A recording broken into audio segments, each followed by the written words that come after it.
Ateistlərin məşhur şübhəsinə cavab. Ali İmran surəsinin 35-ci, 36-cı ayələri cinsi ayrı-seçkilik mesajı verirmi?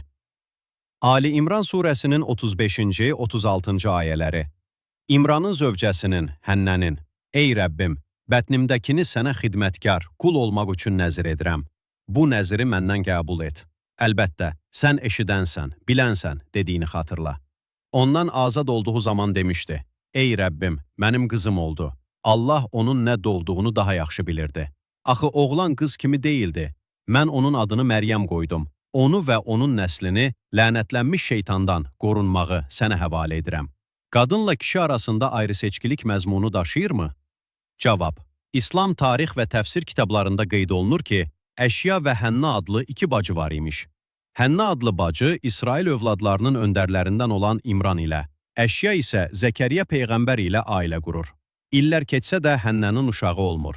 Bir gün o, bir ağacın altında oturarkən balalarına yemək verən bir quş görür. Bu mənzərə onun qəlbindəki övlad həsrətini daha da alovlandırır və o tam xalisanə bir şəkildə Allaha dua edərək övlad diləyir. Allah onun duasını qəbul edir və bir müddət keçdikdən sonra Hənnə hamilə qalır. Rəvayətlərə görə Allah İmrana vəhy edərək ona Allahın izni ilə əlacız xəstəlikləri sağaldacaq, ölüləri dirildəcək və İsrail övladlarına peyğəmbər olaraq göndəriləcək bərəkətli bir övlad bəxş edəcəyini xəbər verir. İmran bunu həyat yoldaşı Hənnəyə xəbər verir. Məhz bu xəbərdən sonra Hənnə hamilə olduğu uşağın məhz həmin vəd edilmiş uşaq olduğunu düşünür.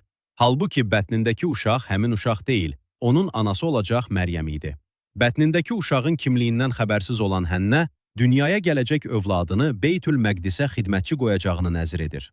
Lakin uşaq dünyaya gəldikdə onun qız olduğunu görür və çaşqınlığa düşərək nə edəcəyini bilmir.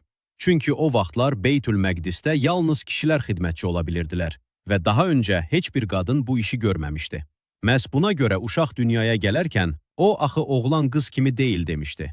Buna əsasən ayənin məqsədi qadın ilə kişi arasında cinsi ayrı-seçkilik salmaq və ya bundan xəbər vermək deyil.